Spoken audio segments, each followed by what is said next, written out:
yet another edition of oh shit, my phone going off. This is Overrated with me, one of your hosts, Michael J. O'Connor. James Fluty. Yes, and this week we're doing the Edward D. Wood Jr. classic, so to speak, Glen or Glenda. Glen or Glenda. He loved women so much, he dared to dress like one. Now, our theme this month is trash cinema. Trash cinema oftentimes being low budget, highly sexual, movies meant to play ferociously for about a month, and then make as much money as they can, and then you never hear them again. Right. Glen or Glenda fits a lot of these. However, it's a weird one of them. Yeah. Because it is genuinely an art piece in that Ed Wood Jr. really had a message he was trying to get across. Yes. That this was a very important film to him. He did not see this as something that was supposed to go out and make a few bucks and then disappear. He not only did it, I'm sure he hoped that this could mean a career in film, but he was a crossdresser. Yeah. And he was trying desperately to get people to understand what that was, at least to him. Right. I had never seen it. I mean, my real experience with any of his films was the Tim Burton movie, which is great. And I'd seen... Accurate? Yeah. But great. Yeah. I'd seen Plan 9 from Outer Space before, but I had never seen this. And was really surprised at the format of it. Yes, if you can call this a storyline, it's not really. No. What it honestly strikes me as, and I use this term in its correct usage here, so I don't want anyone getting upset thinking that I'm suddenly turning into some like alt-right. It's propaganda. Yeah, is really what it looks like. You're basically making this film with the certain tropes of what would be in a storyline, but it has no real storyline. Right. It's just an argument for a position. Yeah, yeah. It reminds me of kind of those 60s, late 50s educational films. In its format, with the voiceover and meat, blah blah blah. It's those kind of slice of life. The unbelievable amount of voiceover. Yeah, just crazy amount. What's also really interesting is that they set up two different characters who could have played the role of a narrator. Right, and then they just have a third narrating voice. They have Bela Lugosi as this weird, evil genius scientist. Whatever he is. For little to no reason. Right. And then they have this psychologist who's explaining and telling the story. Right. But then they have this third guy who's actually narrating. That's so weird. And that is the film in a nutshell in many ways. Yeah. Are these really bizarre choices throughout the film. I gotta tell you, I liked it. It was so crazy. It makes no sense. And that the Bela Lugosi character, and just like I say, from what I know from seeing the Tim Burton movie, he must have just wanted to use him for whatever he possibly could. Because just put the name Bela Lugosi in. Yeah, absolutely. Because they were friends. Yeah, it's wild shit, man. He is he supposed to be some kind of God-like, kind of omnipotent being in it? That does seem to be something around that lines. Like he seems to be, because there's a scene later with him where once each character sort of accepts who they are, he says, "Pull this." They kneel next to him and he waves his hand over them and they disappear. Right. Right. So I don't know if he's supposed to be like he is supposed to play some sort of mythological, representation of something. He's like a Jiminy Cricket. I can't place what it is. Yeah. The thing that when the main character played by Ed Wood starts to tell his girlfriend, that he's interested in, he starts to kind of be more himself, because he, according to the narrator, can no longer hide it any longer, and the fantastic use of dialogue that fits the B movie so well, where they over-explain things and repeat the same concept in the same sentence all the time. Oh, it's great. It is. With those kind of moments, it will cut to either a hard cut or superimposed over the Bela Lugosi character saying, pull the string. So I don't know if that's like... I'm not sure what string. What is the string? Yeah, I'm not sure what string he's referring to, but it seems to me like go ahead, be yourself. I think it seems to be this sort of like we are not being ourselves because we're being puppeteered by society. Right. You could argue that he represents society, but he doesn't. Right. Because so you shouldn't. he seems to be talking very angrily about it. Right. So unless it's like society hates itself or something. I don't know. And then he seems to be the one dismissing them or destroying them. I don't really understand, his place in the film. Yeah. Which could be, is it because it's just that complex? No. Or is it because... You go ahead and answer. Yeah. I'll stop you right there. I'll stop you there. It's not that. I don't know what it is, but I know what it isn't.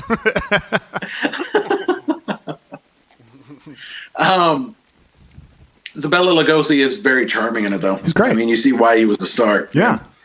A couple moments that struck me as very interesting. Real quick, when he's in the shop, and the woman thinks he's buying for his wife, and then it sort of dawns on her that he's not, and she gives this sort of face, this concerned, unapproving face. Right before that, he just flings his cigarette. Do you notice that? I didn't he's smoking notice a cigarette. He's inside the shop. He's like, "Here's Jack," and he's just going.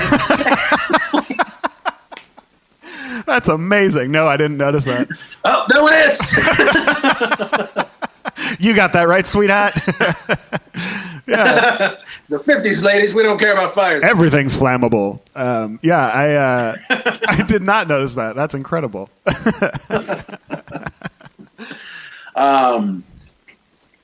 There's also the use of the same shots. Yeah. Again. Oh, yeah. And again, particularly him walking down the street and then looking into the woman's clothing store. It's the same shot again and again. He shot this in 4 days. Oh, really? So a lot of it was fixing the fact that he had 4 days to shoot it in post. Right. Using a lot of stock footage. Right. And the same shots 400 times, as I mentioned. Right. Yeah, I mean, that's pretty clear. I now knowing that, it's pretty impressive. It's not bad. It's better than I could do in 4 days. I think it's impressive in the sense that like he's now known as the worst filmmaker of all time, right? And it's a moniker I'm not sure he's really deserving of. Yeah, because when you look at his films, they're technically bad. Yes, you can look at a lot of things. The editing's wrong. There's mistakes going on in the background. The storylines are all over the place. If there's a storyline, right? But they're really watchable. I don't get bored. I didn't get bored during Plan 9 from Outer Space. No, me neither. And not just because I'm laughing at it, because it genuinely moves at a very good pace. Agreed. It's genuinely an insane storyline that keeps moving and keeps going. Yeah. You don't know why it's going that way, but it's going. But I'm on board. Yeah. So I think he knows how to make a movie. Yeah. It's just that he wanted to do everything in the movie. He wanted to write it. He wanted to direct it. He wanted to edit it. He wanted to produce it. I mean, yeah, I think it's clear that he was a pretty good writer. As far as I'm going to disagree with that one. Well, I'm going to disagree with that one. I mean, he was a better writer than he was anything else. I would say he's a better producer. Okay. Than anything else. The fact that he could get these films made. Okay. The fact that he found people to invest in them. The fact that he could get stuff done in 4 days. Yeah, that's like true. The kind of like time pacing and we got to keep this thing moving. I imagine him cracking the whip and having that energy. Right. His writing is Glen or Glenda is a little bit different because I can't disagree with what he was trying to do. Right. Which is basically he was trying to instill some sympathy for himself and people like him. Right. And, I can't not appreciate that. Yeah. What a scary position to be in the 50s. And the idea that you have to argue with people to not care what someone's doing with their genitals. I mean, like it's so insane that had to be an argument. Right. People were having. Yeah. But the dialogue is awful in every movie that I've seen by him. Oh my God. The storylines don't make any real sense. They have DX Machina all over the place, Sure. just like, and then they're fine. Yeah. Yeah. I don't know, dude. Like cause I watched this yesterday and, then I watched Plan 9 from Outer Space because I was like, I'm in the mood. And then immediately watched... It would kick. Yeah, yeah. And then I immediately watched the new Fast and the Furious movie. And I got to say, these were better than that. All right, you might have me there because I am comparing it to films with really good writing. Yeah, no. Because in my I don't watch a lot of...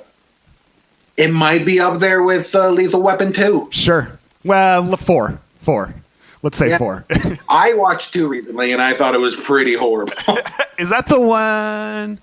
No, the third. That's the first appearance of Joe Pesci. Okay, yeah. As in the series. Right, okay. That was my question, yeah. Yeah. I figured. Yeah. Started with the bleached hair, though. Woo! Yeah, I definitely enjoyed, maybe not this one, but Plan 9 from Outer Space I found much more watchable than The Fate of the Furious. But, that's a different thing. You could consider then, here's something interesting. I'm going to try something interesting for once. You could consider something like the Fast and the Furious franchise, the Triple F as I refer to it, as kind of a trash cinema offshoot because it has gotten to a point where it's so ridiculous. They've made so many. Every time they come out with another one, people are like, really? And it's basically a giant Coca-Cola commercial at this point. I think the only 2 things that would sort of separate it from it are the film time. Yeah. They're not trying to make it super quick. Right. And the budget. Yeah. But I mean, other than that, there probably is. I mean, there's a fine line there. Yeah, there is. Yeah, it's kind of interesting. Because they aren't putting much stock in the script. I couldn't imagine. No. I have never seen a single Fast and Furious film. Yeah, they're fun. People drive cars. I'm sure for the right. I'm not a I'll watch any superhero movie because I love superherows. And I'll enjoy them even if they're bad. I don't care about cars, just not something I ever got into. Sure. So I don't think I'm going to enjoy them. Yeah. And it's not out of looking down my nose at them. Right. I just I'm not going to sit down and I'll watch a crappy sci-fi film. Sure. I'll watch any superhero movie. If anyone has superpowers in it, I'm down. Right. I'll watch it and I will enjoy it. Yeah. I get the interest in Fast and Furious. Sure. Just haven't gotten there. Right. But yeah, I'm sure their scripts are pretty subpar. If not, at times you're pointing at it and going wait, what? Oh, that's why? It's bizarre. And then they are just trying to make a buck. I don't think anyone's trying to make fine art here. Yeah. That's there.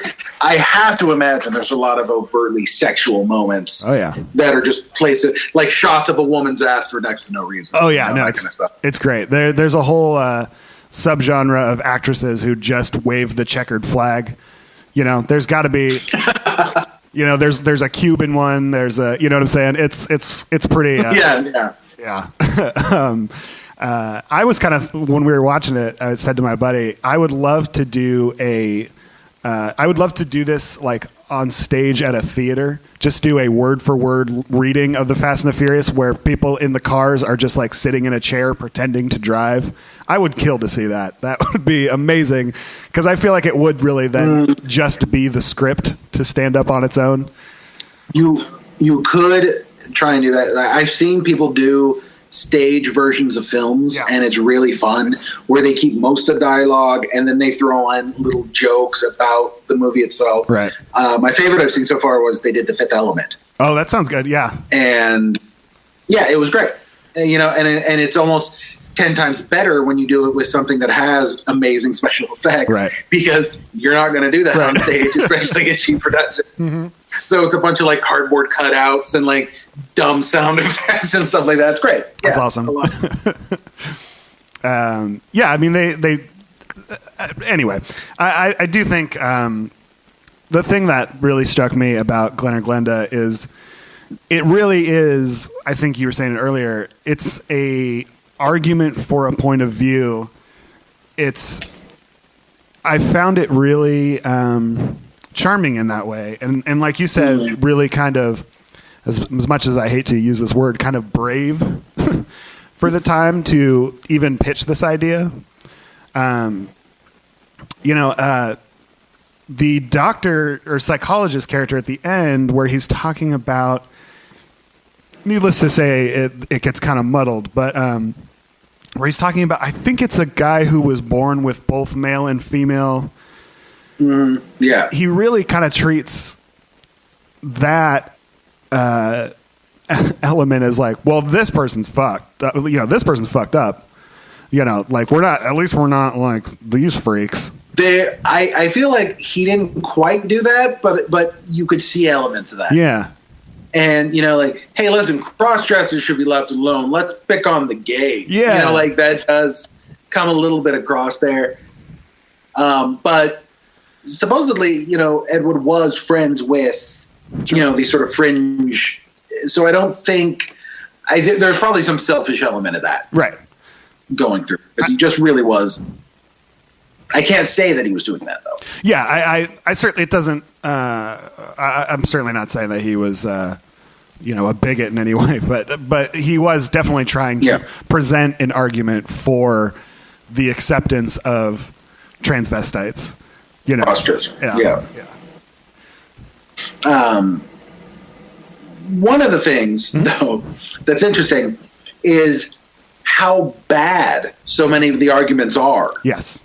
Like, it's something you shouldn't have to argue. So, like, to spend an hour arguing something that is so obvious and simple, just don't be addicted to these people. There's nothing wrong here. Right. So, like, he ends up going, like, at one point saying that women's clothing is simply better. Yes. And, men lose their hair because of the tightness of their hats. Right. And women don't because they have better hats. He's like, is that your argument? Oh, God. Yes, it is. That's hilarious. That's so true. Yeah, it really was like, well, why should men be so uncomfortable in their suits? And, like, that's funny, dude. Like, it's a comfort thing. That's hilarious. Which would be fine if you're just like, why do you give a shit? I like the way a dress feels. But it was just sort of like, we don't want to lose our hair, gentlemen. Like, it's so weird. So you may as well wear a dress. I don't know, I guess. Or a nice, a nice floppy. And he even said things like, isn't that an interesting thought? Right. And something to think about. Right. He did a lot of those in there. Yeah. I guess it's something to think about. I mean, it's we are looking at it through this lens of today, where, to someone like you or I, well, this is an argument that shouldn't have to be made. But I do think that it was, as much as this was in the popular, I actually don't know how popular these movies were at the time. If they were, Glenda was probably seen by about 15 people. Okay, all right. Then, in that case, because this was the sort of drive-in grindhouse film, right? But it wasn't even a successful one of those, right? So like which are already not a huge audience, right? So it wasn't having a cultural impact. Yeah, okay. But he tried. Yeah, he did, and that's kind of that's the argument for all of his things is like he really tried. And that's more than you can say for the producers of the Fate of the Furious, I suppose. He really did try. And so I wonder when his sort of popularity or being known as like the worst director of all time, the worst filmmaker of all time, in a good way, when that kind of came to be. Was it, I wonder if it was after his death, if it was after his death. Mm-hmm. And I believe it came because of, and I could be wrong about this, but I remember reading that it was because of the Raspberries, the Razzies. Oh, okay. That they did like sort of an honorary award to him as the worst director of all time. Right. And that created this resurgence in his popularity. Gotcha. Suddenly people wanted to watch these movies and some directors were coming out and going like, I love this stuff growing up. Right. Like I think Tim Burton, said he did. Okay, yeah, that makes sense. And the movie, he was something the film never touches on, and I think something that when you start to read about him, it sort of changes your view of his films. Is he was a really bad alcoholic? Yeah, mm-hmm. And quite likely a somewhat violent alcoholic. Yes. So this charming. Like, oh my, let's make this film today. Right. Kind of goes by the waysides a little bit. Certainly how Johnny Depp played him. Yeah, which Johnny Depp in that is phenomenal. He's great. Like, he creates this completely charming, lovable character. It's just not a human being. Right. A flawed human being. Yeah, very Boy Scout. Yeah. Yes, and that's really doesn't seem to be what he was. And then, after he didn't make films anymore, he wrote like transvestite erotica novels. Yeah, that was like which I have no problem with, but this also isn't a Boy Scoutish kind of person. Like it isn't this plucky. This is someone who's just. It does strike me as someone who just needed to create, though. Yeah, yeah. I can't make films. I'm writing books. Right. Like I just I need to tell a story. Yeah.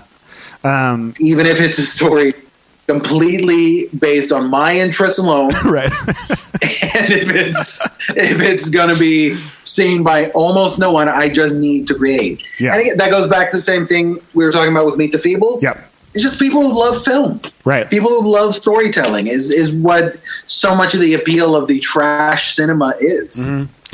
Totally. It is, like you said, this need to make things. And whether it turns out or not, that doesn't, the end result isn't, who cares? I mean, who cares whether it's good or bad? I don't give a shit. I made something.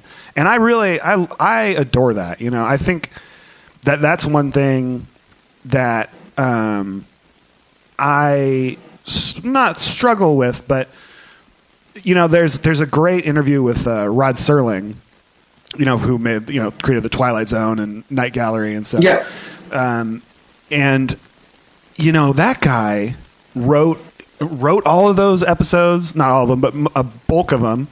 He a chunk, yeah. Produced the thing, narrated it, all this.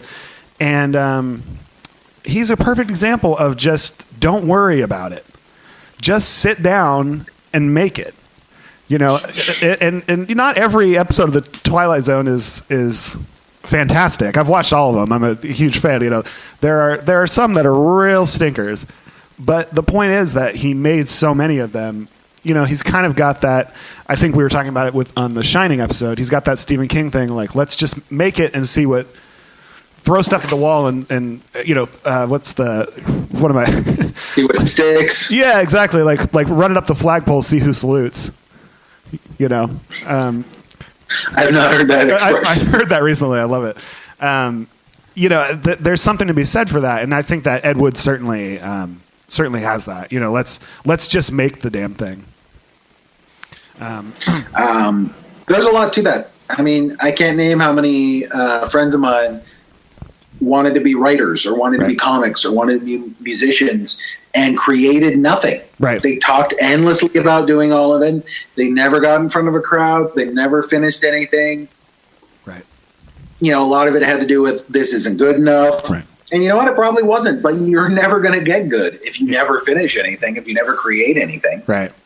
One of my favorite kind of analogies to that is, and it really applies to writing, is, you know, if you're going to make a sculpture, you've got this giant block of marble, you know, and you just kind of take away what isn't the sculpture, you know. But when you're writing or even making music or making a film, you know, you have to build the block of marble first, and that's your first draft, and then you can start chipping away at it. But if you never build that block of marble and make that rough thing, you're never gonna end up with anything. And I have a hard time with that. You know, I'm sure lots of people do. The amount of people I know that was a weird way to start that. The amount of people I've read, writers talk about and are very open about, okay, cool, I finished my first shitty draft. Right. You know, like I finished that first thing that sucks, that's awful, that I would cringe at the idea of other people reading. And now I can make something good. Yeah. Right. Later down the line. I think a lot of people talk about how a movie doesn't come together until you're in the editing process. Right. That you have to get rid of all this stuff, and that you realize how egocentric so many of your ideas were. Right. Or as Patton Oswalt very beautifully put in one of his specials, is that you have the, you know, in his analogy, it's the male director and the female editor, and the male director's just like, oh, I shot so much film. Yeah. Look at all this film. Oh, film. And the editor has to go, okay, I need to make a story out of this. Right, right. I can't do this 9 hours of one battle scene, okay? Right. Well, isn't it true that that's kind of an interesting aside to that? Something I'd heard recently, I'm not sure if we've talked about it before or not, was that especially early on especially when film editing became a part of the process, is a lot of women, like a lot of early films were edited by women because it was thought that they were good at like intricate things like sewing and knitting. And it's interesting because now I watch a lot of older films, you know, at work and stuff like that, and I always look for the editor, and it's almost always a woman, and I think that's really interesting.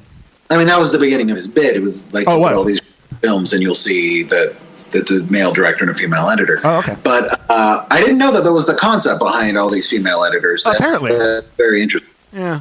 Yeah, that's really fascinating and pretty idiotic. It's pretty stupid. Yeah. Like their hands are small. Yeah. You know, like just that will allow them to do this. Yeah. Just. I'm certainly in no way. I'm in no way saying that theory holds water. You know.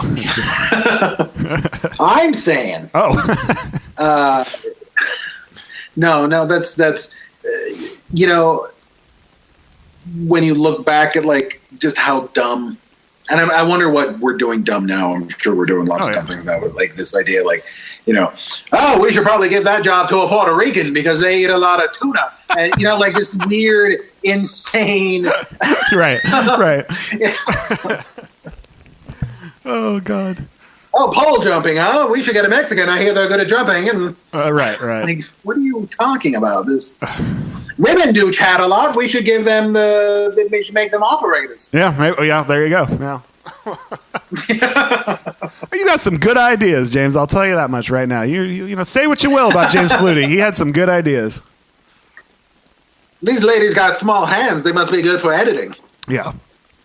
It's good. It's a good 1930s director voice, too. I like that. Make stories. I don't think they should be allowed to vote. Am I right, fellas?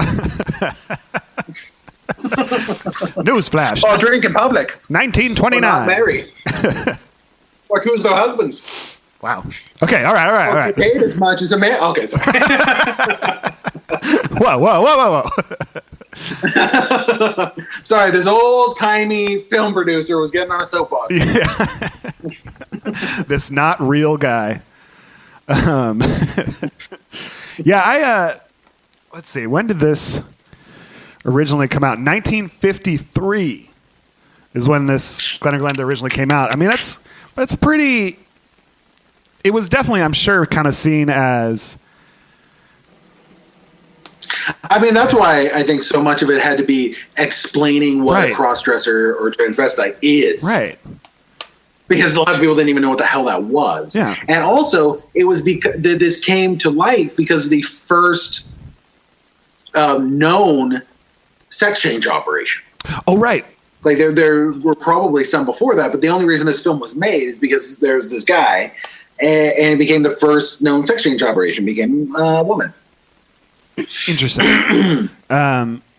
Right. So it had maybe been in the public eye a little bit, and it fits into. Then that makes sense because it fits into what we were saying about trash cinema, in that it is exploitative.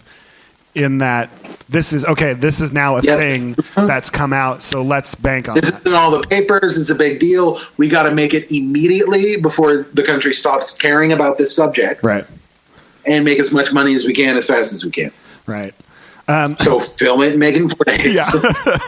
Let me I'm sorry. I had not read the back of this before. This is the synopsis that is on the back of this goddamn DVD. The first film based on the strange tastes of legendary filmmaker Ed Wood and a sordid plea for acceptance in the world of bondage and the sexually confused, decades before the Rocky Horror Picture Show and TV's Ellen. What the fuck? Why they gotta bring Ellen into this?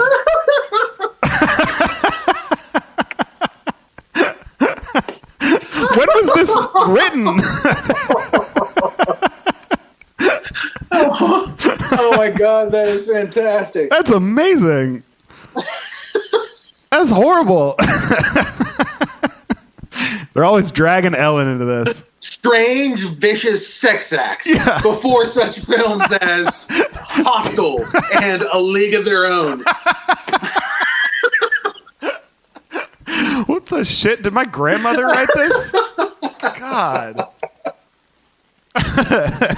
Oh, that's fantastic. The good Lord. That guy unwittingly captured that movie perfectly. That's hilarious. I just happened to, as you were talking, I glanced down and saw the words TV's Ellen and was like, what? Wait a minute. Now, what's interesting, too, is that he said he brought up bondage. Yeah, oh, yeah.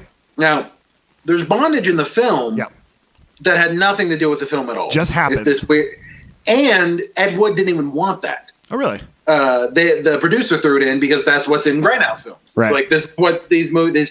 A lot of these kids are going to the movies just to watch this stuff. Right. What's interesting is not only was there bondage, there was simulated rape, and the girl on the couch. Right. Yeah, and it was like, so wait a minute, you're making this for like college kids? Yeah. The hell's wrong with you? Yeah. Good Lord, 50s. Come on, 50s. Yeah, exactly. And we wonder. I knew you were screwed up. Yeah, but come on. Jesus Christ. Yeah, that part of it was really creepy. It is. And to know that they threw that in there against his wishes because that was the norm. Right. Like that's the idea that okay, we're gonna make this weird movie about a guy who likes to dress as a woman. This is gonna be very different. Audiences haven't seen that. To make them a bit more comfortable, let's throw in a rape scene. Right. How screwed up is our culture? Yeah, dude. Or at least how screwed up was it? I mean, one could argue that things of that nature are still happening, but good Lord. Yeah, pretty rough. Pretty rough. Yeah, rough. And especially because, like you say, it is apropos of nothing. Yeah, oh yeah, it makes no sense. It sort of seems to be this idea that the Glen character is being compelled and repulsed by the feminine nature and by sexuality itself. But that seems so tacked on in order to just have scantily clad women dancing. Sure. Yeah, it's odd. Is it? And then the devil's there. The devil shows up. Sure. Yeah. Yeah, because then there's the devil. because it wouldn't be this without that. Yeah. Obviously, he needed a mad scientist and the devil. Sure. In my opinion, the only things missing from the television series Transparent is mad scientist and the devil. Yeah. Yeah. Right. It would have been perfect then. In my opinion, the only thing missing from TV is Ellen. Really. God, it's just, I don't know, dude. Why they got to bring Ellen into it? I don't understand that. Anyway. That was so unnecessary. It was just what was popular when they printed that DVD. Must be. Yeah. So again, it's like a perfect representation of that cinema. You know, just tag on something someone's interested in. 2000. Oh, and his name's Wade Williams. So if you can find Wade Williams and ask him what the fuck he meant by that, this is printed in 2000. So, I mean, Ellen was. She had to be one of the first. Was she the first openly gay character on television? I believe so. I remember. I really remember it was a big deal. Yeah.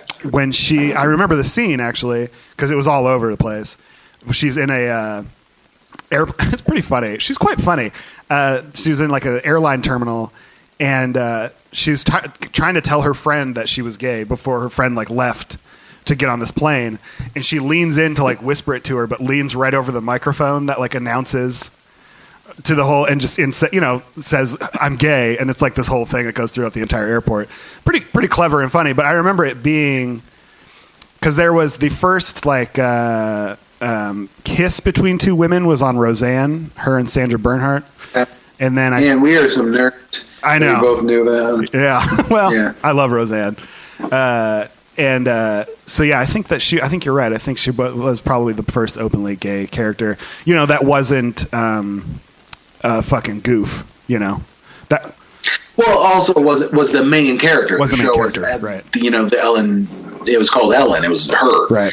I know there was side characters that were gay. Sure. Like Sandra Bernhardt's character in Roseanne. Right. But like, yeah, and I think did Roseanne's sister come out as gay in Roseanne? I don't remember. Maybe. Could be. No, I don't think she. Maybe not. Yeah. Anyway, it's been a long time. Especially the later seasons of Roseanne, they go off the rails a bit. I know, but it was so good before that. Anyway, this ain't the Roseanne cast. It should be though. We should do that.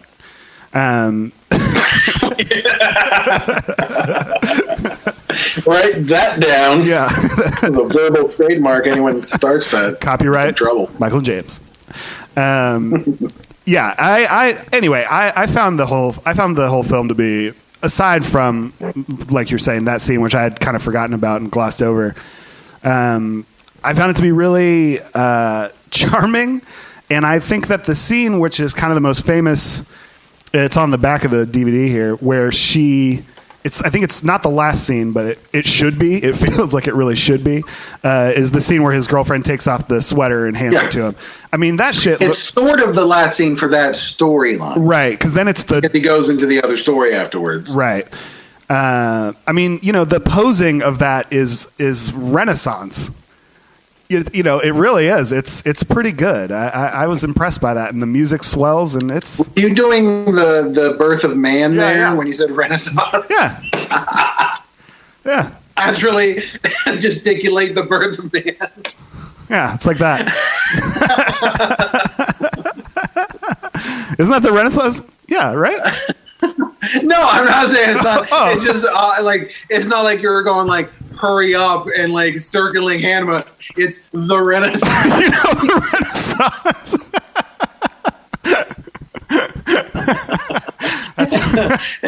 It's sort of like like you remember when Neil Armstrong walked on the moon? It's a little over the top for. Fair enough. Yeah, the Renaissance over there.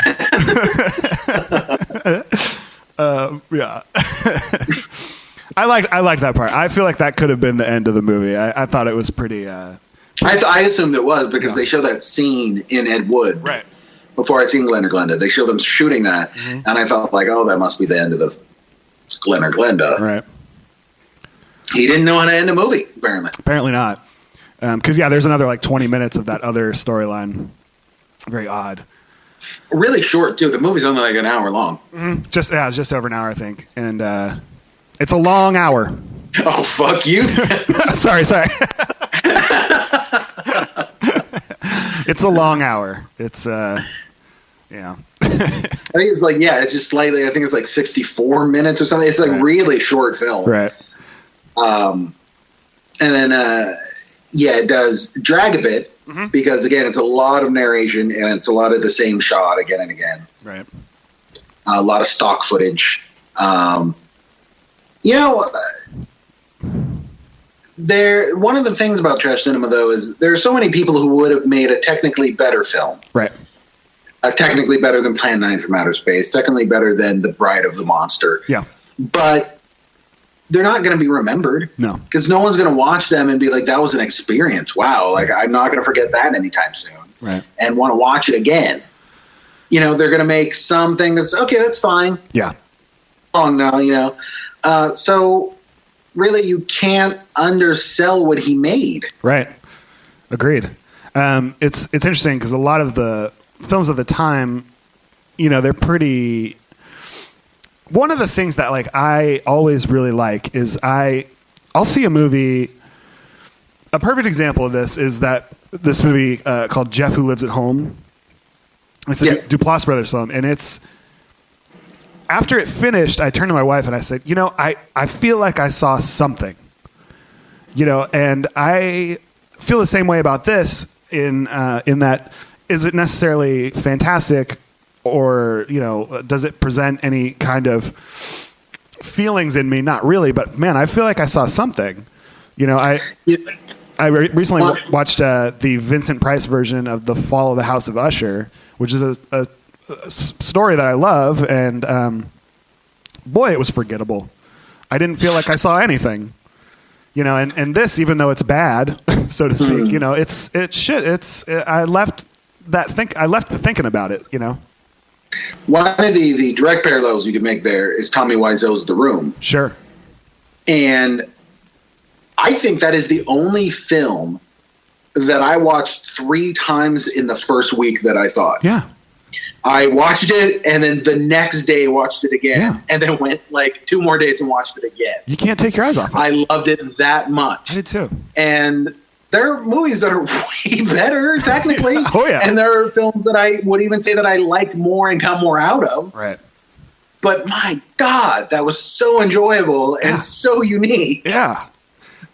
You can't manufacture it. That's the thing, is you can't manufacture a love of film that makes them make a bad film like that. You can't manufacture this desperation and this of telling a story and this earnestness that they tell the story with. Right.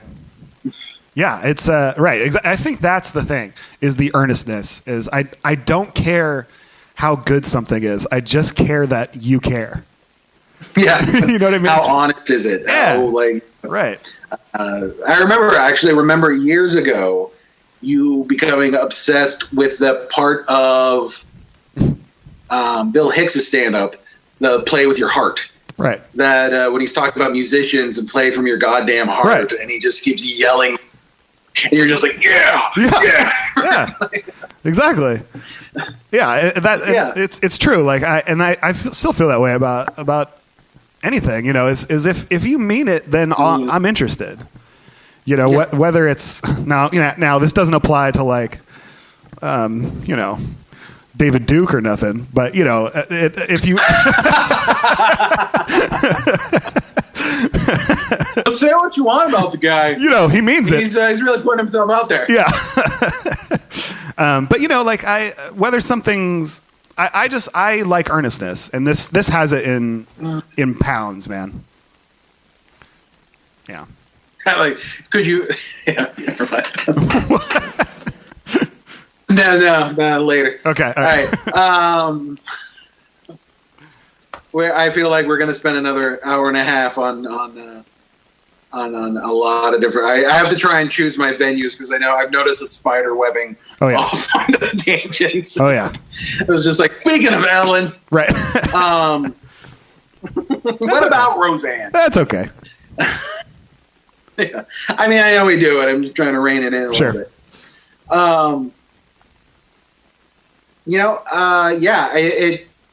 I don't know. Like, if you were only going to watch one Ed Wood film, I would go with Plan 9 from Outer Space. I would too.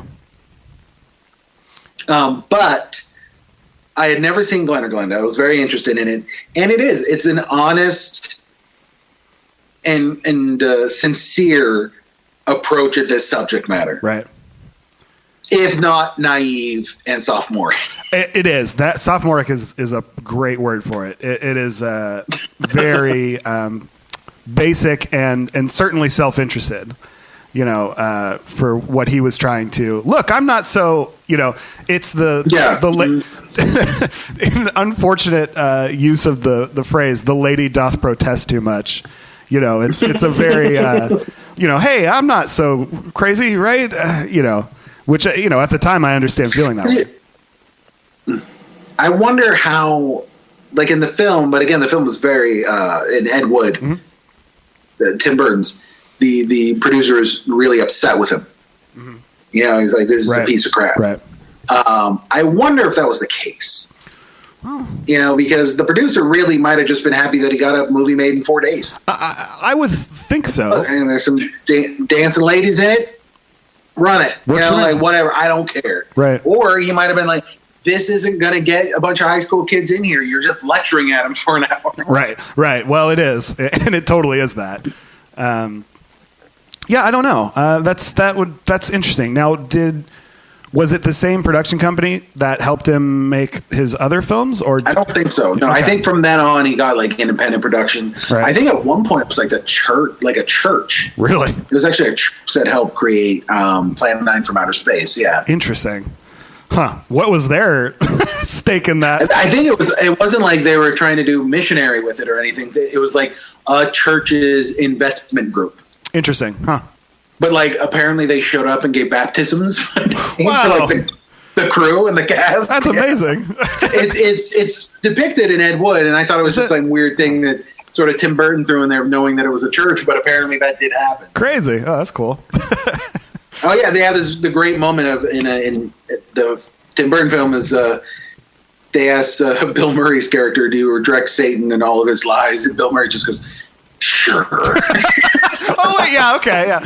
I have. I rented that movie. I'm gonna watch it today. Actually, I'm looking forward to it because it's so good. It is, and I believe the great Martin Landau won an Oscar. Oscar for that, and he sadly passed away recently. Yeah. I loved Martin Landau's. Oh, go ahead, please. Martin Landau's fantastic. Oh, is that okay? Yeah, I loved the Mission Impossible show when I was a kid, so I loved him on that. He was great. I am a near fanatic for Bill Murray. So anything he's in, I've pretty much watched and absorbed on some of them. So, like, of course, my immediate quoting of the film is a line Bill Murray gives. Right. Well, he's the man, dude. I just watched The Razor's Edge. That thing is fantastic. He made Ghostbusters so he could make The Razor's Edge. I heard that. Yeah, which is bizarre, and I wonder how often it happens where you go, "Yeah, I'll do whatever that little childish dumb movie so I can make this thing that's important to me." And then 100 years from now, everyone's going to be like, "Ghostbusters!" Yeah, I know. I think Robin Williams said that after he won his Oscar for Good Will Hunting, he said that for the first week or so, people, he was Academy Award winner Robin Williams, and then the week after it was, "Hey, Mork," right away. But you're always going to remember for what you're remembered for, I guess. Yeah. Whatever happened to really attach itself to the culture. Totally. Well, I think Glen or Glenda. I enjoyed it. It's not a tough watch, but like we say, it does stretch a little bit. But it's if you watch it through the lens of today, especially if you're not a hateful person, it's entertaining just for that to think of the reactions of people at the time who may have been watching it. That was all I could think of when I was watching it. I wanted to point something out. I wanted to get too dark because I know we'll end it soon. I don't want to end on a dark note. Sure. But I actually thought it was very poignant and incredibly powerful that he started with a suicide. Right. Because the suicide rates for anyone who's a transvestite, Sure. gay, transgender are much, much higher. Sure. And the idea of having to live with a lie and live with something that the entire culture is telling you is wrong and you're wrong for wanting that is awful. So I think that was actually incredibly smart and powerful way to open it. Yeah, agreed. You got to give him that. Yeah. You know, as much as you want to detract because of how technically flawed and downright bad his films are, I was actually pretty moved by that opening. See, like I said, good writer. Well, I guess you fucking win, don't you? Finally. That's what all this is. It's just, it's who wins. So at the Glen or end. Glenda, Yeah. the beginning of a career that to this day is still being celebrated and celebrated for reasons that are unmatched by just about any other artist ever. And is the inspiration for countless films that are also admired and seen generations later in the dark crevices of a midnight showing. And also completely overrated. So overrated. God. When are they going to learn? Well, we will be back next week with, I think, Pink Flamingos. Pink Flamingos. Yes, the great. You can't do trash cinema without the Pope of Trash, a moniker given to John Waters by William S. Burroughs. Oh, is that right? Oh, that's cool. Yes. Excellent. So yeah, we'll be back next week to do that and to gross you out and be grossed out ourselves by. Now, having already watched Pink Flamingos to talk about it, and then I'll do some research and stuff, I will say it's actually more accurate to say Pink Flamingos happened to me. Okay. Oh boy. So you're in for a treat. Yeah, I haven't seen it in a bit, so I've got it now. We'll see. Yeah. Well, thank you all. Yes. Stay tuned for next week. And until then, This has been Overrated. I'm Michael J. O'Connor. James Fluty. All right.